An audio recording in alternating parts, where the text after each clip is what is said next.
नमस्कार दोस्तों, opinion house पे आप सभी का स्वागत है। आज बहुत ही एक दर्दनाक घटना के ऊपर चर्चा करने के लिए उपस्थित हुए हैं। यह घटना उत्तर प्रदेश बदायूं की है, जहां पर दो बच्चों की हत्या कर दी गई। एक बच्चा 6 साल का और एक 13 साल का बताया जा रहा है। ये हत्या दो मुस्लिम युवकों द्वारा बताया जा रहा है कि किया गया है। एक का नाम साजिद, जिसको तो पुलिस इनकाउंटर में ढेर भी कर दी है, और दूसरे का नाम जावेद बताया जा रहा है। ये दोनों रोजा रखे हुए थे और इनका पेशा से ये सैलून चलाते थे। अब ये जिन बच्चों का हत्या किए, वो पड़ोस के बच्चों का ही हत्या किए।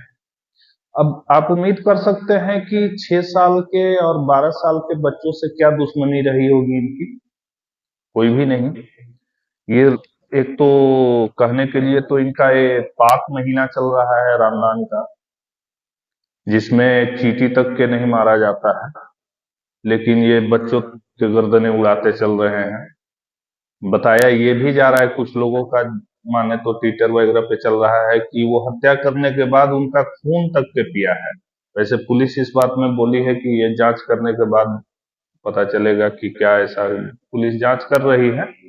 साजिद को तो निपटा दिया, शायद गिरफ्तारी वगैरह करने गया था। उस समय वो फायरिंग वायरिंग भी पुलिस के ऊपर किया, तो उसमें रिटेलिएट करने में फिर उसको इनकाउंटर में वो मारा गया। अब जो मुद्दा है उसमें, चलिए एक चीज और, उनकी माँ जो बता रही है जिन बच्चों का हत्या हुआ है, उनकी माँ क्या बोलते हैं, पार्लर चलाती। तो पड़ोसी लड़के जो हत्या किए हैं, साजिद और जावेद, ये पड़ोसी हैं उनके। पहले ये गए हैं वहां उनके घर, और कुछ जो उनकी माँ की माने तो जो मीडिया रिपोर्ट्स में वो बोली है कि वो आए, हमसे 5,000 रुपये भी मांगे। जो हमने वो ये बोल करके मांगे कि उनके घर में कोई मेडिकल रहा है, कोई महिला गर्भवती वगैरह थी, तो उसके इलाज के लिए इस तरह का मेडिकल कॉज को लेकर के वो 5,000 रुपया भी मांगा है।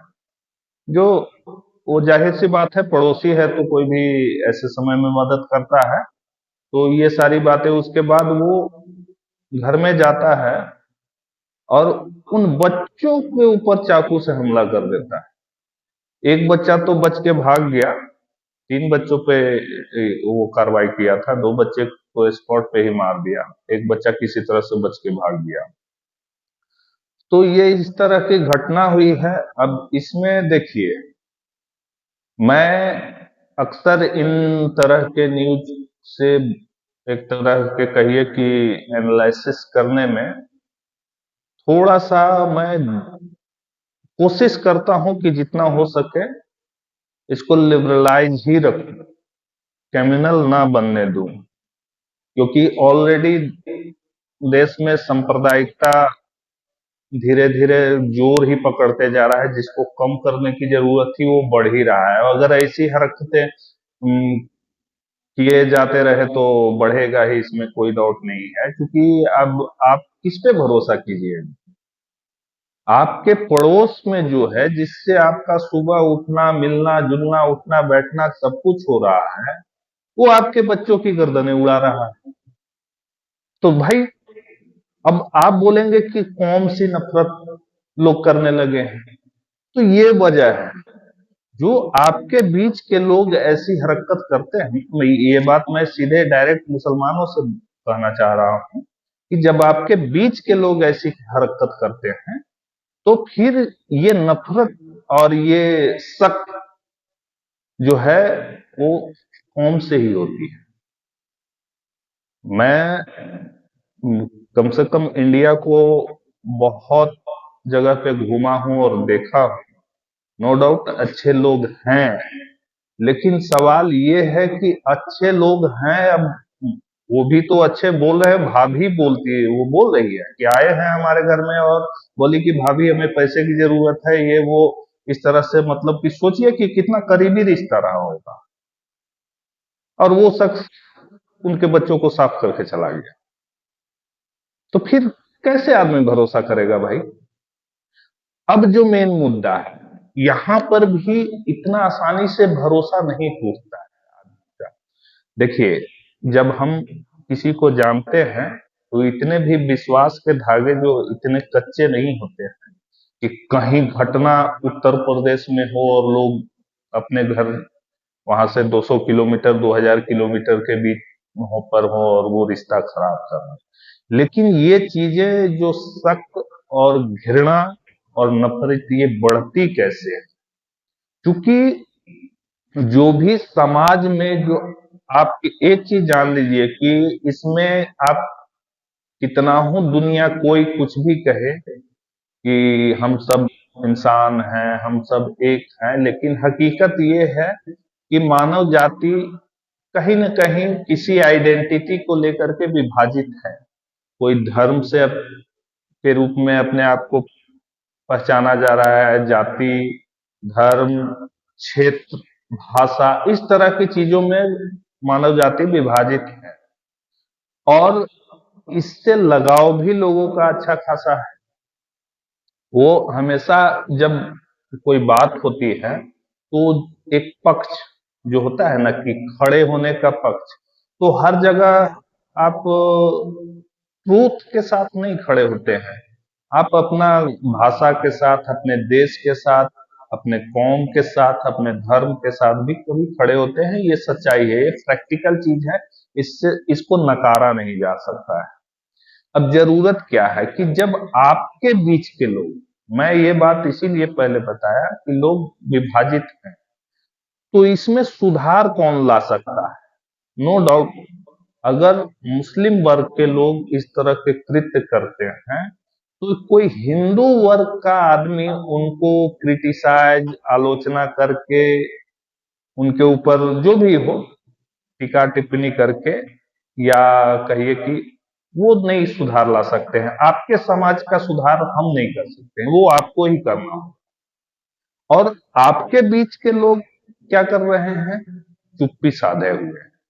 अब यहाँ बात आती है कि एक आम व्यक्ति करे भी तो क्या करे? मान लीजिए जिसका कोई ना तो पहुंच है, ना पावर है, ना पहचान है, तो वो कौन सा जुलूस? लेकिन हाँ, एक चीज तो है कि आप प्रेशर तो क्रिएट कर सकते हैं। आपके मौलाना, इमाम, ये जो बड़े बड़े चेहरे हैं जो टीवी पे आते हैं, आपके मस्जिदों में आप नमाज तो पढ़ने जाते हैं शुक्रवार को, वहां पर इकट्ठा भी होते हैं, आम मुस्लिम ही इकट्ठा होते हैं, खबर आप तक पहुंच ही जाती है। वहां पर कई बार आप लोग पैलेस्टाइन के लिए जुलूस निकालते हैं। इन घटनाओं पर भी आप रोड पर निकलना शुरू कीजिए कि ये हुआ है, हमारे कौम के लोग किए हैं, हम उनके साथ नहीं है, और ये दिखना चाहिए, रोड पर दिखना चाहिए। ये एक छोटा सा आ जाता है ना कि हम इस घटना को कंडेम करते हैं, ये ऐसे नहीं चलेगा। क्योंकि इससे फिर जो सामने वाला व्यक्ति है ना, वो इंस्टिगेट हो रहा है दिन प्रतिदिन। ये जो लेवल है ना, किसी को आप इतना धक्का मत दीजिए वो पीछे दीवार से लग जाए और उसके बाद रिटेलिएट करना शुरू कर दे। और ये हो रहा है अभी भी, हम देख रहे हैं बहुत रूरल एरिया। और मुश्किल से आप जो बोलते हैं ना कि जय श्री राम, उकसा दिया, भड़का दिया, ये 10% भी लोग नहीं है। मैं देखता हूं हिंदू वर्ग में, और मैं इसे इस मामले में तो कम से कम ठीक ही समझता हूं कि ये अच्छी चीजें नहीं है कि लोग इंस्टिगेट होते रहें और जो रेडिकलाइजेशन हो समाज में बढ़े।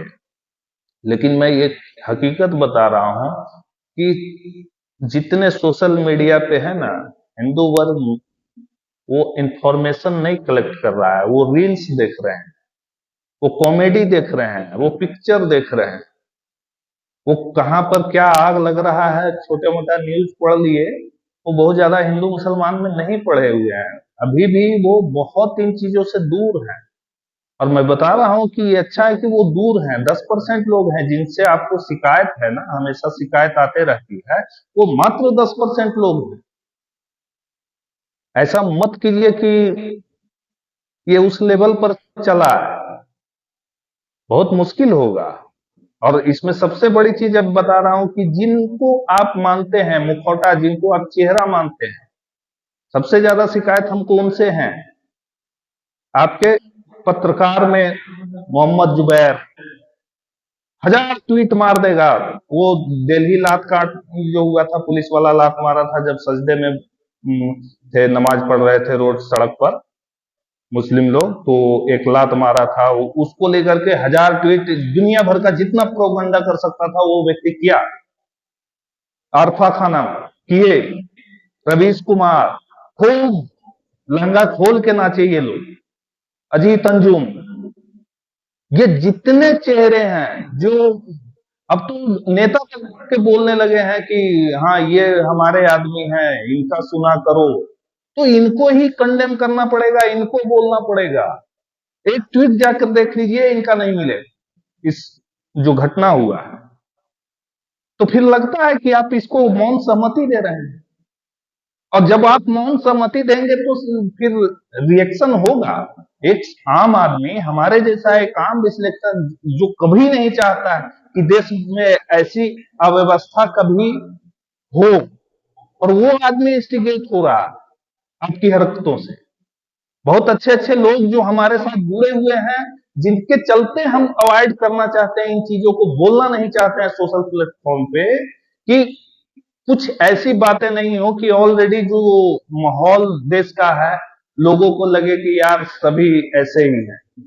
इसके चलते आदमी नहीं बोलना चाहता, लेकिन मजबूर हो जाता है जब देखता है कि घटना एक बच्चा का, बहुत सारी घटनाओं को हम अवॉइड कर दिए। कन्हैया कुमार एक पोस्ट पता नहीं क्या कौन सा उस समर्थन में जो भी हुआ, जो दर्जी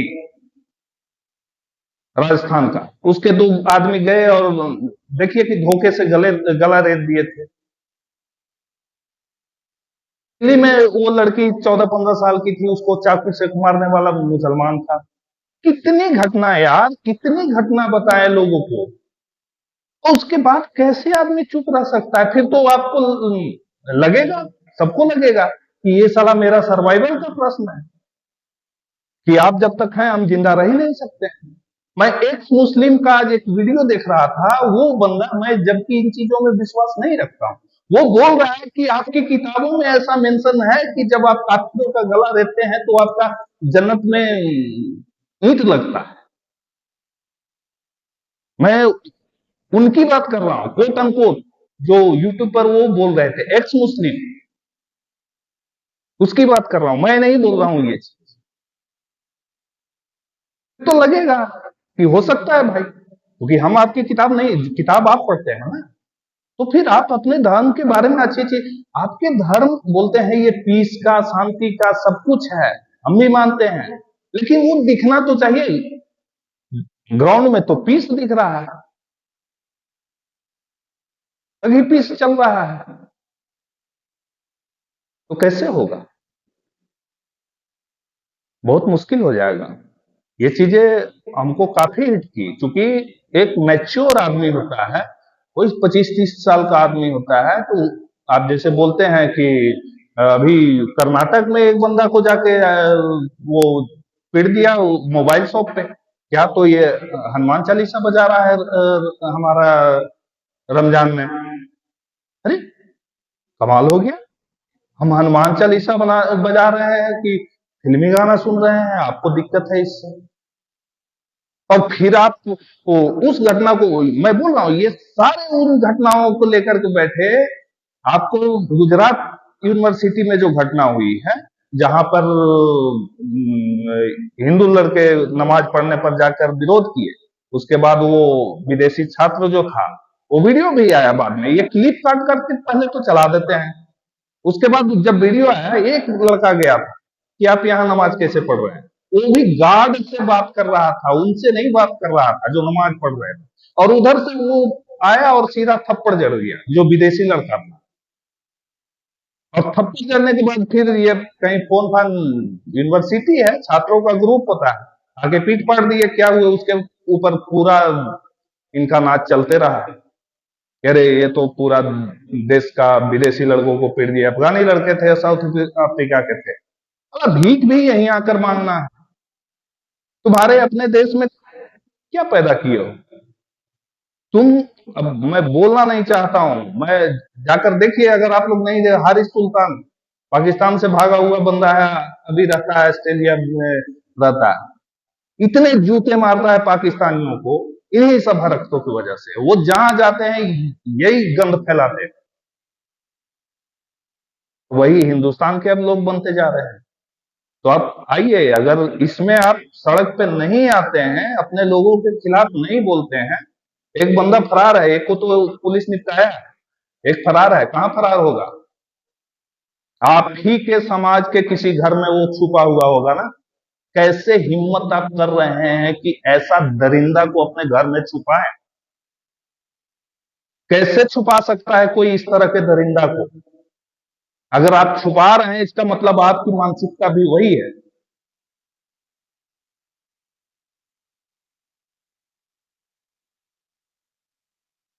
चलिए, मैं काफी, मेरे अंदर इस बात के लिए काफी गुस्सा है।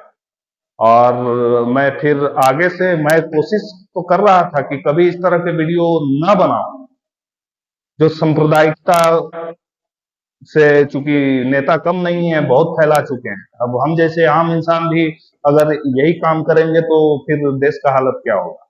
लेकिन अगर इस चीज पे मुकम्मल विरोध मुस्लिम कौम द्वारा नहीं किया गया, तो मैं बता रहा हूं, आगे से कोई भी घटना को मैं इग्नोर नहीं करूंगा, उसको प्रॉपर उतनी ही सेंसिटिविटी के साथ बोलूंगा, और बिल्कुल बोलूंगा। मेरी जितनी पावर होगी उतना मैं बोलूंगा, चाहे आपको बुरा लगे या अच्छा लगे। एक चीज और, मैं यही जो बोला कि आपको एक मेजोरिटी, एक बड़े पावर के साथ इन चीजों का विरोध करना है। एक दो हैं बिल्कुल मुस्लिम लड़के, ट्विटर पे मैं देखा, मुस्लिम समाज से ही, लेकिन बिल्कुल वो आम, उनका ना तो 10-5 फॉलोवर वाले बेचारे वो विरोध कर रहे हैं। सीधा उन्होंने ट्विटर पे लिख रहा है कि मारो इनको, गोली मारो, इस तरह के लोग समाज में नहीं होने चाहिए। हैं, ऐसी बात नहीं। लेकिन वो, उनकी आवाज, आवाज बनिए, दिखना चाहिए सामने वालों को, ये समझ में आना चाहिए कि हाँ, गलत के साथ आप नहीं खड़े होते हैं। और नहीं तो सीधा सामने वाला को यही हिट कर रहा है कि आपकी मौन सहमति है इन तरह की घटनाओं में। चलिए, अब मैं, वीडियो काफी लंबा हो चुका है, मैं समाप्त करता हूं। और क्या लाइक शेयर क्या बोलूंगा, इस तरह की घटनाओं में कुछ बोलने का भी मन नहीं करता है कि आप लाइक कीजिए और शेयर कीजिए। बस ये मेरा गुस्सा था, जो लगा कि कोई मतलब नहीं है।